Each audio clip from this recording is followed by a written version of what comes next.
It's been 2 days since I got Lynx. I've tested her in several team comps, and my conclusion is, yeah, she's hella good.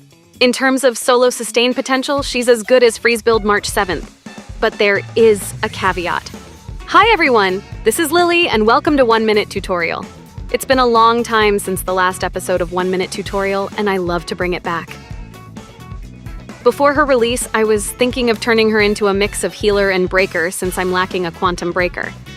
I thought it was a good idea until I realized she needs precise speed tuning. Lynx works best when there is a destruction character in the team. Her skill increases their base taunt by 500%, and this effect turns them into pseudo-preservation. That's great. It's as if the team has 2 sustain when, in reality, the other sustain is actually a DPS. I tried with Hook and Physical MC and was impressed by how well it went. However, due to her skill only has 2 turns of uptime, she needs some speed tuning. I initially wanted to publish this video as soon as I got her, but then realized this crucial piece of information.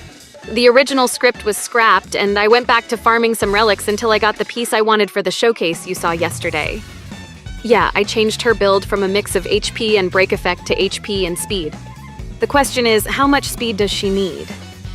Lynx wants to be slower than the destruction character, but very close to it, so the amount of speed she needs will vary. Unlike March 7th, her taunt effect only lasts for 2 turns. If she is faster than the destruction character, there will be a gap between each taunt reapplication. As you can see in this footage, if I apply Lynx taunt right here, the moment it expires, she can't immediately reapply the taunt.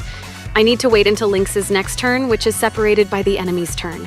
This could lead to a dangerous situation or screw up the rotation I have prepared. In a situation like this, to avoid such complications, I need to reapply the taunt before it expires, which means I'll need to use Lynx skill every turn. This is, of course, not skill point efficient.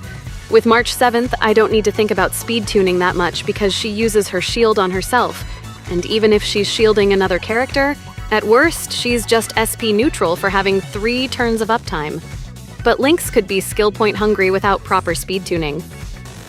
A slower Lynx, if separated too far from the destruction character, will also have the same issue. The most ideal placement is right behind them. My Lynx used to have 131 speed.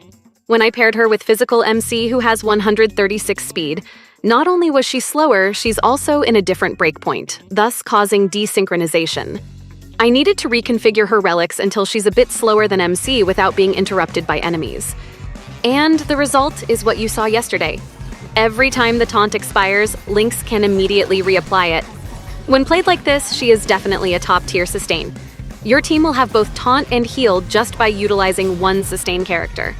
Because of her, I want Hoyoverse to release more budget destructions, at least 1 for each element.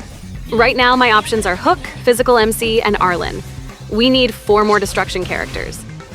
This level of speed tuning might seem too much to some people. However, the reward is worth the effort. Just like when you start building freeze build March 7th, it's hard at the beginning since she needs 100% effect hit rate, but when you finally complete her set, you get the ultimate solo sustain.